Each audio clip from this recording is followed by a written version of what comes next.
50 years had passed since the day humanity descended from the stars, and scholar Yunseal stood before the memorial of descent as the sun rose over a world that had been rebuilt from ashes. She was ancient now by any species standards. Her carapace faded to the color of old parchment, and her movements slow with the weight of decades. But her mind remained sharp, and her memory of that terrible time had never faded. The memorial was a tower of crystal and steel that rose above the rebuilt city of Harmony Prime, inscribed with the names of every human and Cathari who had died during the siege and the battle that followed at its base. Human and Cathari children played together in the morning light, their laughter mixing in a harmony that would have seemed impossible to Yunseal's younger self. "Scholar," a familiar voice said, and Yunseal turned to see Admiral Park approaching across the memorial plaza. The Admiral was elderly now, her hair gray and her steps careful, but her eyes still carried the fierce determination that had terrified the Vorn Dominion half a century ago. "Admiral," Yunseal replied, "I was not certain you would be well enough to attend the ceremony." "I would not miss this for anything," Park said. "I wanted to see what we built together, and I wanted to say goodbye to some old friends." She gestured toward the names on the memorial. The thousands of humans and Cathari whose sacrifices had made this day possible. They stood together in comfortable silence for a long moment, watching the children play beneath the monument to those who had died to give them this future. "The galaxy has changed," Yunseal said eventually. "I have been reviewing the historical records, and the transformation since humanity's arrival is remarkable." It was true, and everyone who studied galactic politics knew it. The Vorn Dominion had collapsed into civil war within a decade of their defeat at Vareth IV. Their conquered peoples rising up once they saw that resistance was possible, and that someone would come to help them. The Galactic Confederation had transformed as well, adopting new treaties and mutual defense pacts modeled on principles that humanity had brought from Earth species that had once stood aside. While others suffered, now answered distress calls with ships and supplies, because they had seen what humanity did for the Cathari, and they felt ashamed of what they had allowed to happen before High Marshal. Tajian approached the memorial platform to deliver the keynote address, and Yunseal watched her former protege with pride. The young defense coordinator who had fought a hopeless rearguard action 50 years ago was now the commander of the Cathari Defense Force, leading a fleet of warships crewed by volunteers who trained alongside human instructors. Tajian spoke to the assembled crowd about what the Cathari had learned from humanity over 5 decades of friendship. "They did not teach us to hate," she said. "They did not teach us to conquer or dominate or seek revenge against those who harmed us." She paused, her compound eyes sweeping across the gathering of humans in Cathari and representatives of a dozen other species who had come to mark this anniversary. "They taught us to protect," she continued. "They taught us that strength exists not to dominate the weak, but to shelter them. Not to punish the helpless, but to defend them. Not to extract tribute from the grateful, but to ask only that they do the same for others."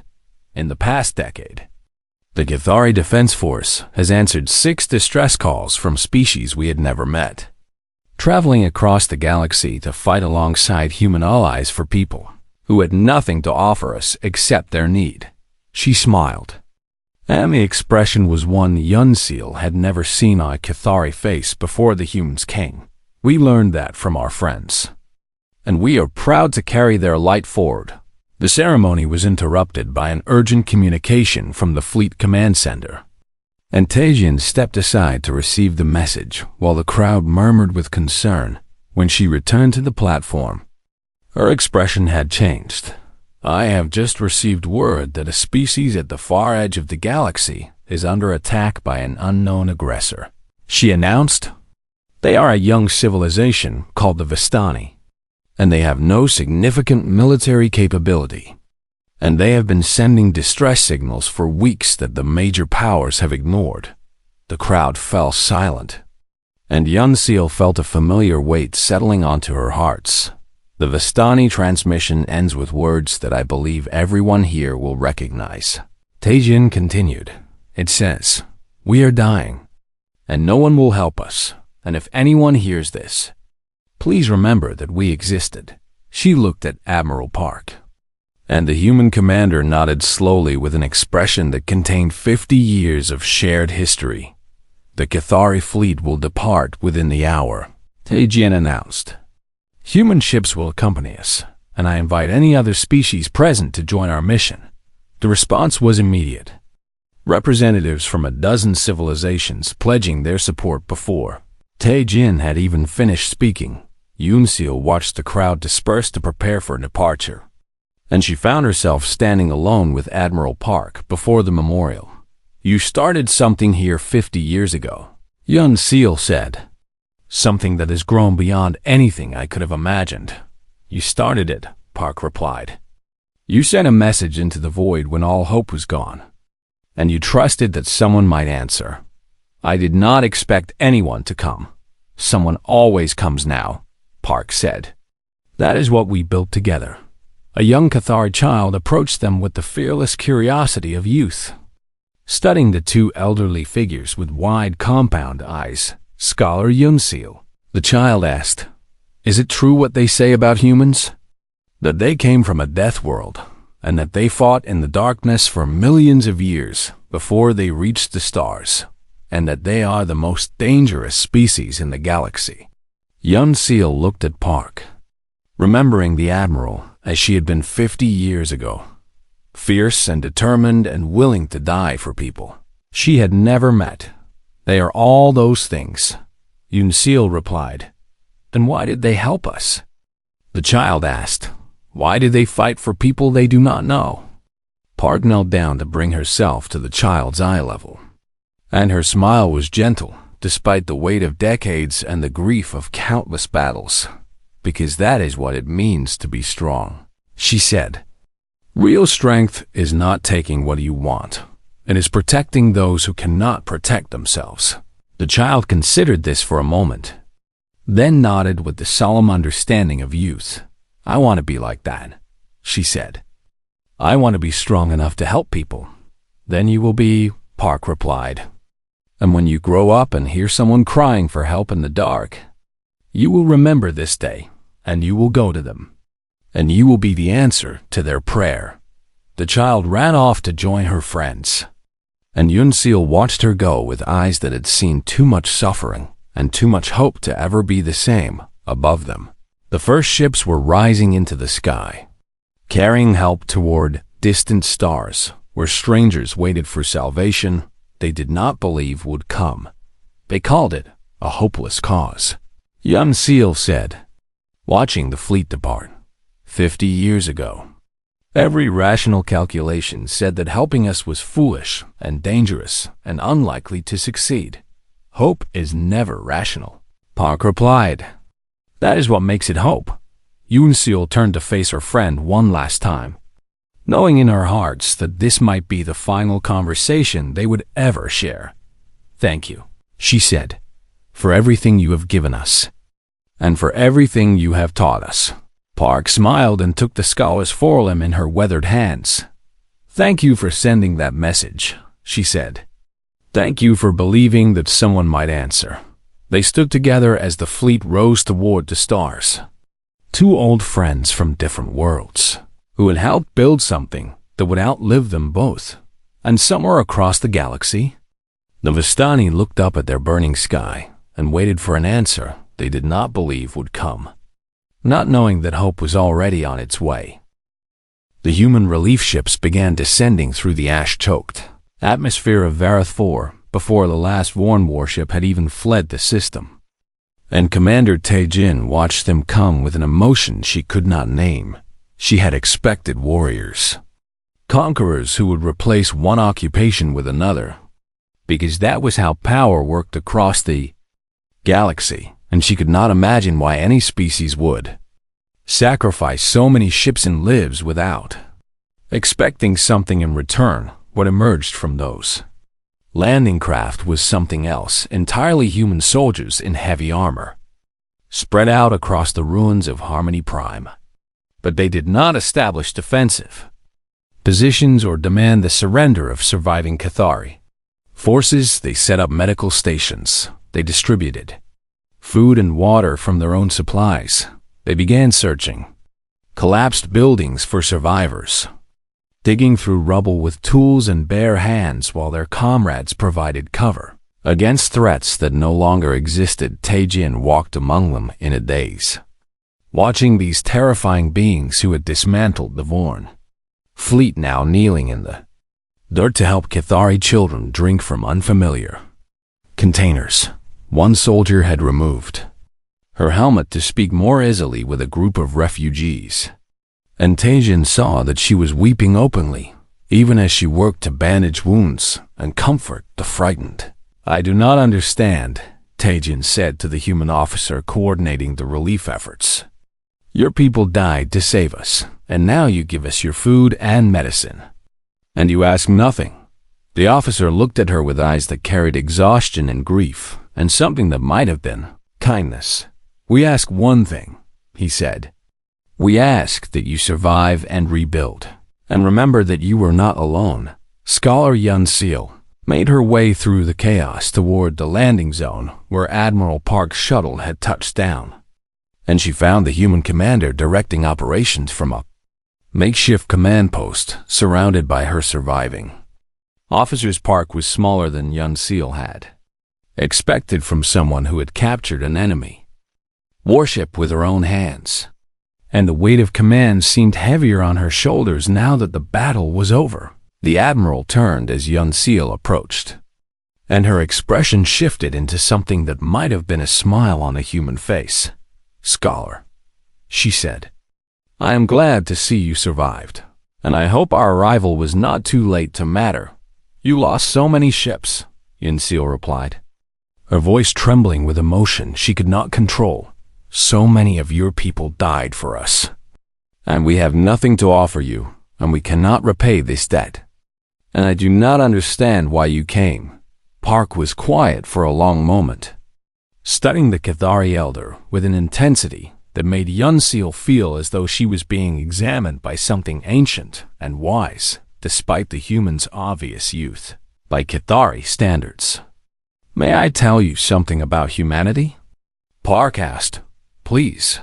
The Admiral gestured toward the ruined city around them, toward the smoke still rising from burning districts and the refugees streaming through shattered streets. "We remember our own history," she said. "We remember times when our people stood alone against enemies too powerful to defeat, when we cried out for help and no one came, when stronger nations looked away because intervention was too costly or too complicated, or simply not in their interest." She paused, and when she continued, her voice carried the weight of generations. "We remember peoples who were erased from existence while others remained silent. Civilizations that died while neighbors calculated political advantages. Children who were slaughtered while diplomats debated appropriate responses." Yun Seal listened in silence, watching the human's face and seeing something there that transcended species or culture. "When we finally reached the stars," Park said, "we made a promise to ourselves that we would never be the ones who looked away, that we would never be the civilization that heard someone crying for help and decided it was not our problem. But you had never met us," Yun Seal said. "You knew nothing about the Cathari except an ancient transmission and a desperate plea. That was enough," Park replied simply. "You were suffering, and you asked for help. And we had the power to answer, and nothing else mattered." In the days that followed, the Galactic Confederation finally took notice of events at Vareth 4 and sent diplomatic vessels to investigate this new species that had emerged from nowhere to challenge the Vorn Dominion. The Confederation representatives arrived, expecting to establish relationships with a promising new power, offering trade agreements and political alliances and economic Arrangements that would benefit all parties involved. Admiral Park received them on the surface of Earth 4. Surrounded by the wreckage of the civilization they had refused to protect. "Where were you?" she asked, and her voice carried an edge that made the diplomats uncomfortable. "The Confederation deeply regrets that circumstances prevented timely intervention," the lead representative began. "But the political situation was complex and the Cathari sent distress signals for months," Park interrupted. "They begged for help from every species with ships capable of reaching them. And you did nothing except express concern and pass resolutions condemning the violence. Admiral, you must understand that the Vorn Dominion represents a significant military threat, and we understand perfectly," Park said. "We understand that you abandoned innocent people to genocide because protecting them was too difficult. And we want you to know that humanity will remember this." The diplomatic mission departed shortly afterward, having achieved nothing except the certainty that these humans would not be easy partners to manage. But something unexpected happened in the weeks that followed. Other species began sending ships to Earth 4. Not the major powers who had stayed silent, but smaller civilizations who had watched the human intervention and felt ashamed of their own inaction. The Thorani sent medical supplies. The Veth contributed engineering teams to help rebuild infrastructure. And a dozen other species offered whatever assistance they could provide. When the Vorn Dominion returned with a larger fleet, the full might of their military assembled to avenge the humiliation at Verath 4, they found not only human reinforcements waiting for them, but ships from species who had finally chosen sides. The second battle was brief and decisive. The Vorn Armada broke against the combined fleet like waves against a cliff. And when the survivors fled, they carried the message that the galaxy had changed in ways they could not reverse in the quiet after the victory. Admiral Park found Scholar Yun Seal in the partially restored archive spire, cataloging the records that had survived the occupation. "I must ask you something," Yun Seal said, turning to face the human commander. "Your people came to save us, and then you stayed to protect us. And then you rallied others to join your cause. And still you have asked nothing in return." She moved closer, her compound eyes searching the Admiral's face for answers she could not find. "What does humanity want from us?" Park smiled and looked out the great window toward the Cathari children playing in the courtyard below, watched by human soldiers who had become their protectors and friends. "When you rebuild," she said, "when your civilization rises again and becomes strong, and it will, I want you to remember this moment. I will never forget it." "Good," Park replied. "And when you hear another species crying for help somewhere in the galaxy, when you receive a desperate transmission from people you have never met who have nothing to offer you, I want you to remember what we did here. And I want you to do the same." She turned back to face Yun Seal, and her expression was gentle despite everything she had seen and done. "Do not calculate the cost," she said. "Do not wait for others to act first. Do not ask what you will receive in return. Just go and help them, and be the answer to someone else's prayer." Yun Seal was silent for a long moment, feeling the weight of that request settle onto her shoulders like a sacred burden she had never expected to carry. "We will," she promised. "The Cathari will remember, and we will answer." Park nodded and returned her gaze to the children below. "That is all we want," she said. "That is the only payment we will ever need." The first Vorn salvo was beautiful in a terrible way. Thousands of plasma bolts streaking across the void like falling stars. And the tactical officers on both sides waited to see what would happen when that wall of fire met the human fleet. The human ships did not attempt to evade. They flew directly into the barrage with shields blazing and hull plating absorbing impacts that would have crippled vessels of any other species. And they kept coming with an acceleration that defied tactical logic. Scholar Yunseal watched the battle unfold from the command bunker beneath Harmony Prime, her compound eyes fixed on the display screens as she tried to understand what she was witnessing. The Vorn fought like every other advanced species in the Petest galaxy, maintaining optimal firing distances, preserving their vessels, trading shots in careful exchanges that minimized risk while maximizing damage to the enemy. The humans fought like something else entirely. They closed the ranges that horrified military analysts across known space. So close that their ships were almost touching Vorn hulls when they opened fire.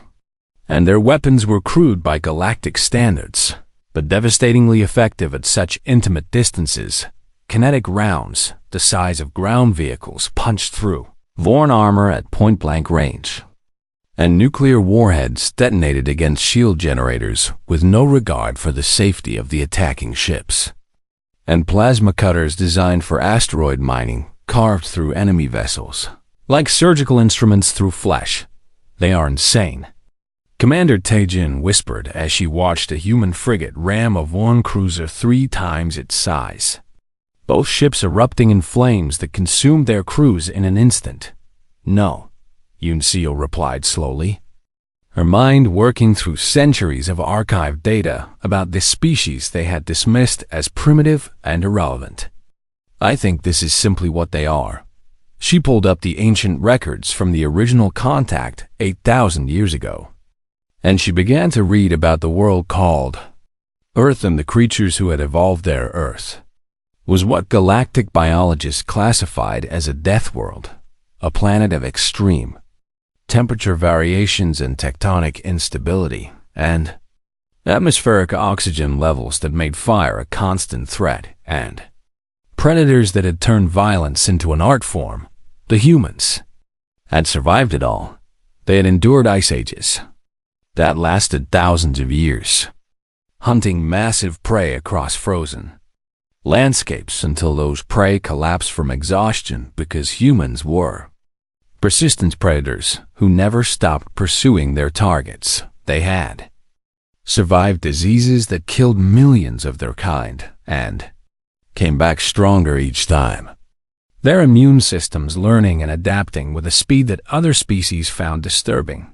They survived each other, fighting wars of such scale and brutality that the casualty figures exceeded the total populations of some galactic civilizations, and through it all, they had never stopped reaching for more knowledge, more territory, more challenges to overcome. First Claw Draxus watched his fleet lose ship after ship to these impossible creatures, and he could not understand what was happening. They should be retreating, he snarled at his tactical officers. They have lost 40 vessels and they should be calculating acceptable losses and withdrawing to preserve their remaining forces.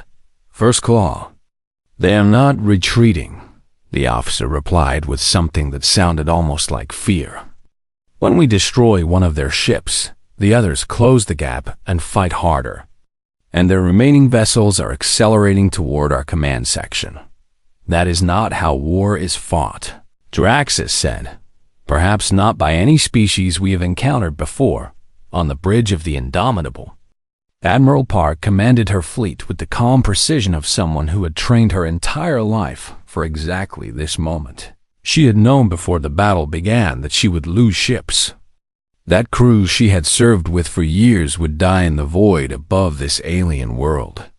And she had made peace with that knowledge, the same way every human commander had made peace with it since the first generals led the first armies. Into the first wars, the goal was not to survive. The goal was to win. The Vigilant is gone, her tactical officer reported. Captain Hyanwu and all hands lost. Understood, Park replied, her voice steady despite the grief that would come later when there was time for it. Redirect 3rd Squadron to cover the gap and continue the advance. The battle had been raging for 6 hours when the first Vorn vessel broke formation and fled. It was a small ship, a patrol corvette whose captain had witnessed too many impossible things, and whose crew had decided that survival mattered more than honor, Draxus ordered the deserter destroyed. But the example had been set within the hour. A dozen more Vorn ships had abandoned the engagement, and Draxus could see the fear spreading through his fleet like a disease. The humans had lost nearly half their vessels. But the survivors showed no sign of stopping, and reinforcements were arriving from the system's edge as more human ships emerged from faster than light. "Transit to join the fight first, Claw," his advisor said quietly. "We should consider tactical withdrawal to reassess the situation." "The Dominion does not retreat," Draxus replied. But his voice lacked the certainty it had carried at the battle's beginning. The Dominion has never fought humans before. The final blow came when the Indomitable took catastrophic damage from a concentrated Vorn assault. Her engines failing and her hull breaching in a dozen places. Any other commander would have ordered evacuation, would have escaped in a shuttle while their ship died around them. Admiral Park gathered a company of Marines and boarded the nearest Vorn destroyer. Instead, the Cathari monitoring the battle watched in disbelief as the Admiral's forces fought their way through the enemy vessel deck by deck, securing the bridge within 20 minutes and turning the ship's weapons against its former allies. Park continued to command the battle from the captured destroyer while her soldiers held the corridors against Vorn counterattacks. And her voice remained calm even as the sounds of combat echoed behind her transmissions. "All ships," she broadcast, "the Vorn command section is vulnerable, and I want every available vessel to concentrate fire on the flagship now."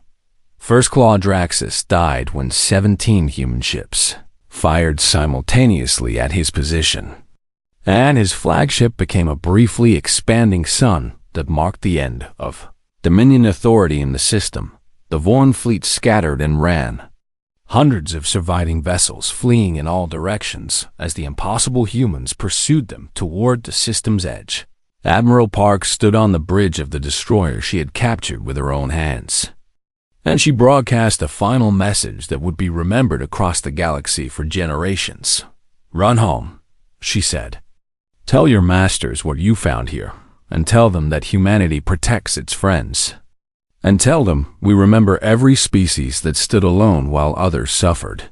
She paused, and when she spoke again, her voice carried a weight that made even the celebrating Cathari fall silent. "And tell them we are coming for them next." In the bunker beneath Harmony Prime, Scholar Yon Seal stood motionless before the display screens that showed the Vorn retreat, and she tried to find words for what she had witnessed. Commander Tajian was weeping openly, and the elders were embracing each other with the desperate relief of people who had been certain they would die. The sky above Varathfor was still choked with smoke, but somewhere beyond that smoke, the stars were shining again. And among them were human ships keeping watch over a world they had crossed the galaxy to save.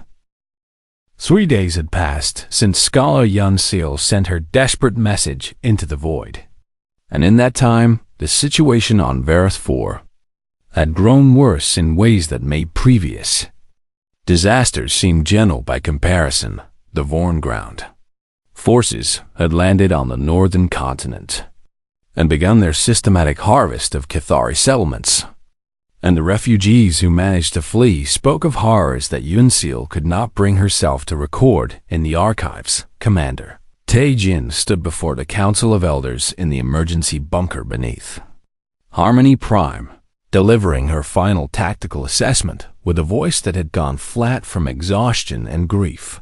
"The primary shield generators will fail within 40 hours, she reported, "and our remaining defense units are operating at 12% capacity. And I must tell you truthfully that there is no military solution available to us." The elders received this information in silence, because they had known for weeks that this moment was coming, and they had already made their peace with extinction. First Claw Draxus had broadcast his final ultimatum that morning, offering the Cathari a choice between orderly surrender and total annihilation. and he had made clear that orderly surrender would mean generations of slavery followed by the gradual absorption of their genetic material into Vorn breeding programs. Death would be preferable, Elder Sumin said quietly, and I believe many of our people would agree. Yunseal sat in the corner of the chamber, continuing her endless work of preserving cultural records while the leadership of her species discussed the logistics of their own destruction. She had almost forgotten about the transmission she had sent 3 days earlier, dismissing it as the desperate act of someone who could not accept that hope was truly gone. And then her personal communicator began to vibrate with an incoming signal. She ignored it at first, assuming it was another status report from the archive teams scattered across the planet. But something about the signal pattern made her look more closely at the frequency data. The transmission was not coming from anywhere on Vareth 4. It was coming from outside the star system entirely, from the direction of that distant spiral arm, where she had sent her final plea.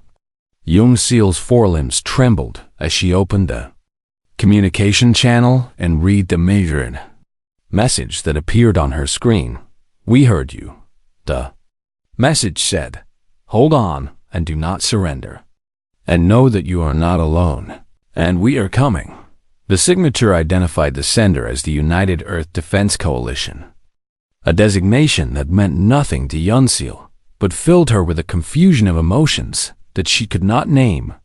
"This is impossible," she whispered. And Commander Taejin turned toward her with a questioning expression. "Scholar, what has happened?" Yunseal handed her the communicator without speaking, and Taejin read the message 3 times before looking up with eyes that contained something that might have been hope or might have been fear of disappointment. "The humans," Taejin said slowly. "The species from that ancient transmission, they have responded.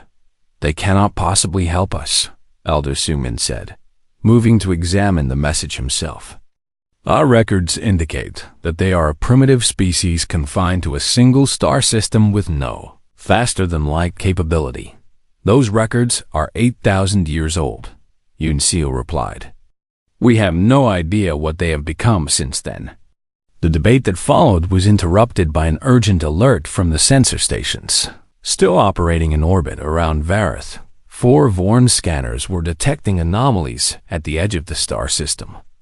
Energy signatures that did not match any known species in the galactic database. First Claw Draxus received the reports aboard his board flagship and dismissed them as equipment malfunctions caused by debris from destroyed Cathari satellites. He was preparing his forces for the final assault on Harmony Prime and had no patience for phantom readings that were probably nothing more than cosmic radiation interacting with damaged sensor arrays.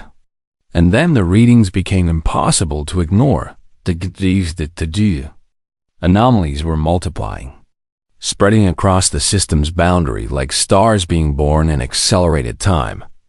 And the energy output was exceeding anything the Vorn instruments had been designed to measure. First Claw, the sensor officer reported with growing alarm in his voice.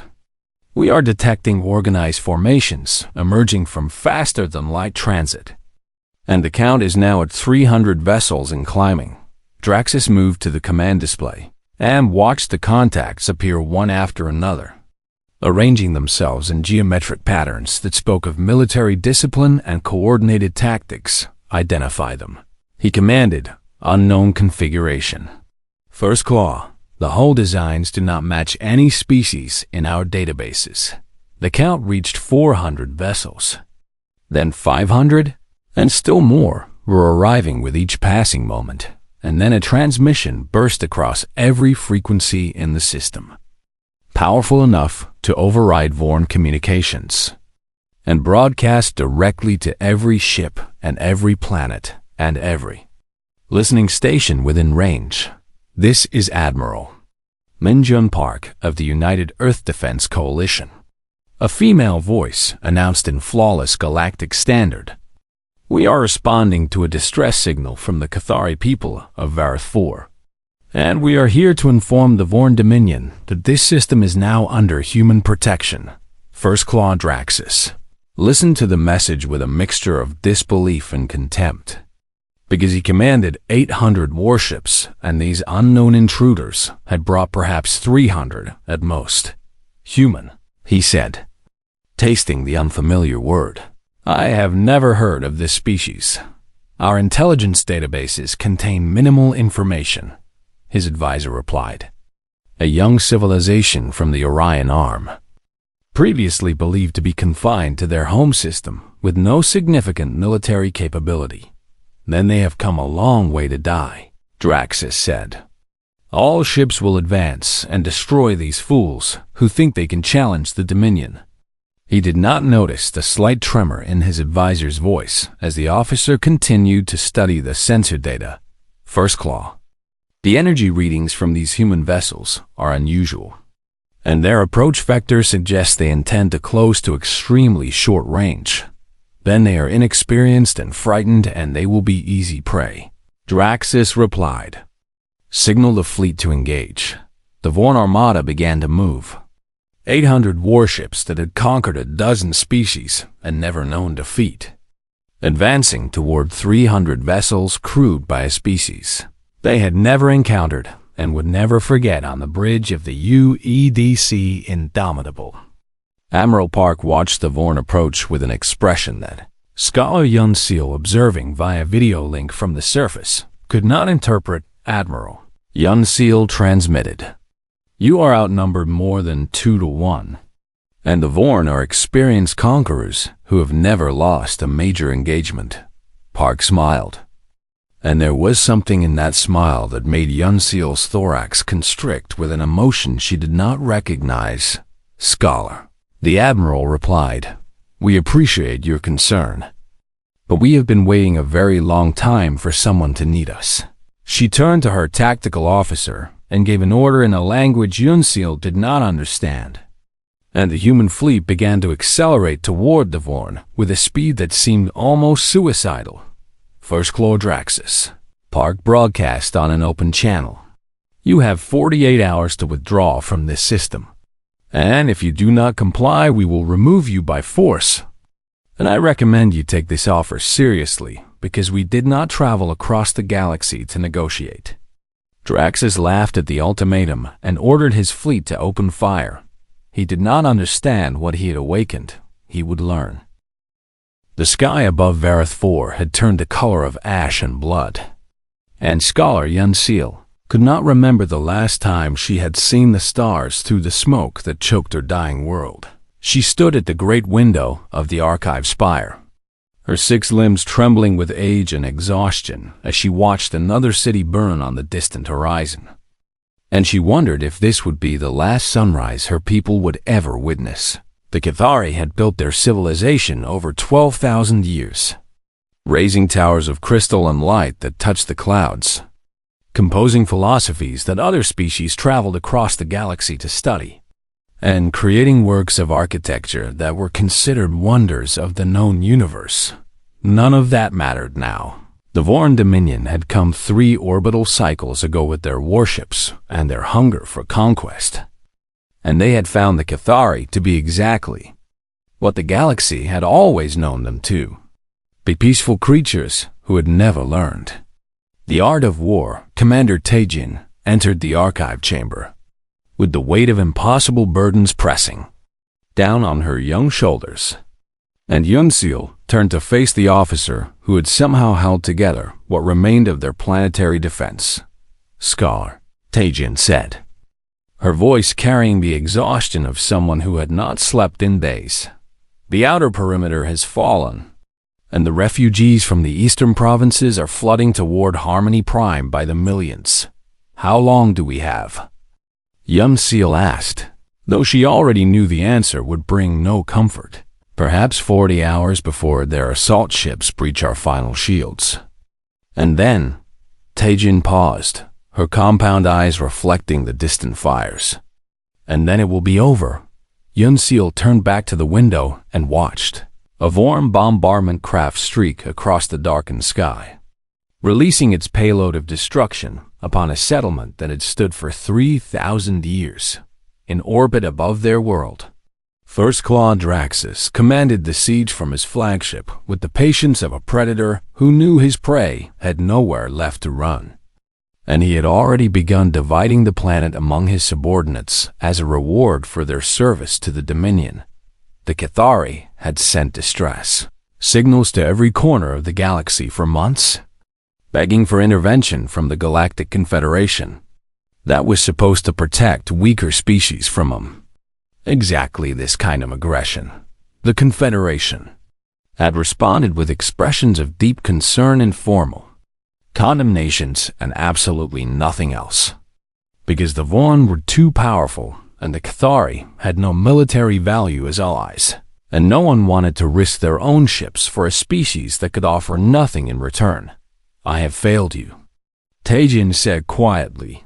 I have failed all of our people. You have done everything possible, Yunsil replied. The failure belongs to those who looked away while we died.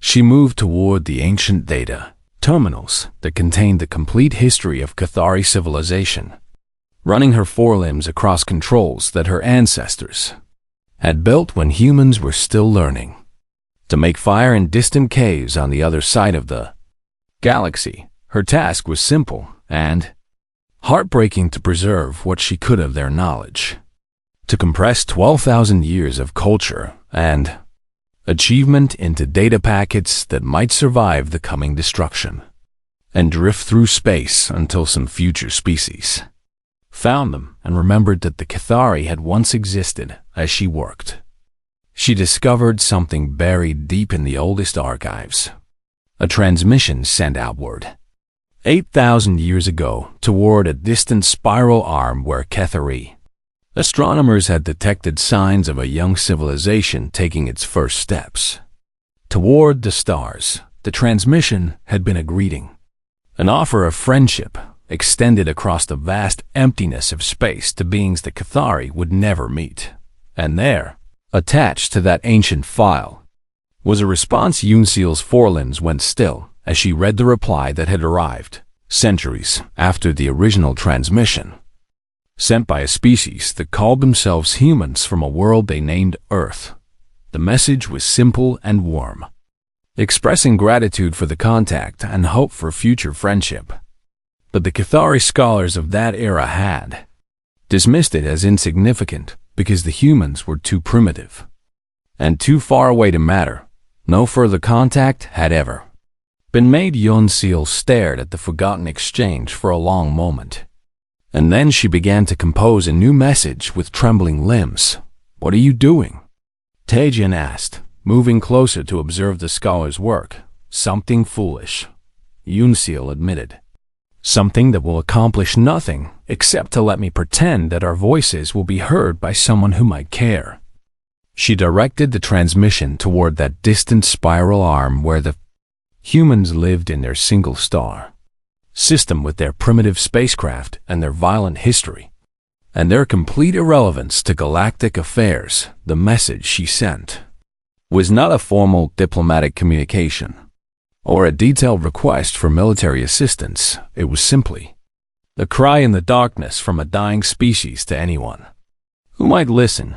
We are the Cathari of Varath IV, and our world is burning, and our people are dying, and no one will help us because we have nothing to offer, and we cannot defend ourselves. And I am sending this message not because I believe anyone will come, but because I cannot bear the thought of dying in silence. And if anyone hears this now or in 1,000 years, please remember that we existed, and that we tried to build something beautiful, and that we did not deserve this end. She added coordinates and tactical data and everything else that might be useful if by some miracle someone received the transmission and decided to act. Though she knew in her heart that no help would come.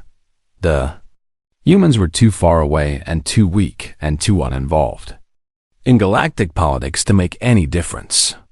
Even if they wanted to, Commander Tajin watched the transmission disappear into the void and said nothing, because there was nothing to say that would not sound like false hope or cruel dismissal. Outside the archive spire, the Vorn assault ships were moving into position for their final attack.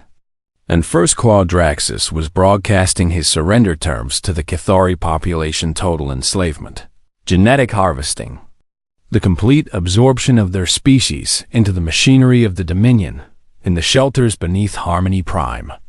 Millions of Cathari huddled together in the darkness and held their children close and waited for the end that was coming with the certainty of a mathematical equation. Yun Seal turned away from the terminal and resumed her work of preserving what could be preserved.